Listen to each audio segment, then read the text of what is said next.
យ៉ាងទេ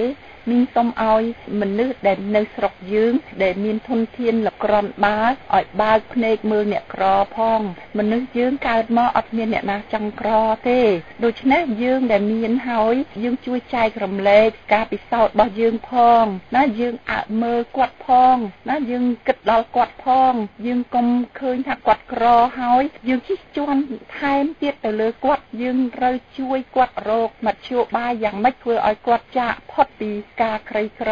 អានេះគឺយើងដល់មានឆន្ទៈចង់ជួយគាត់បើយើងអត់មានឆន្ទៈជួយគាត់ទេយើងនឹកថាគាត់អ្នកក្រហ្នឹងសិតតែខ្ជិលអ្នកក្រហ្នឹងខ្ជិលចំអុសមីងមិនជឿថាអ្នកក្រខ្ជិលចំអុសទេបើយើងដឹកនាំគាត់ដូចនេះនិយាយហើយនិយាយទៀតបើយើងដឹកនាំគាត់យើងបើកផ្លូវឲ្យគាត់គ្នាអ្នកក្រគឺគ្នានៅភព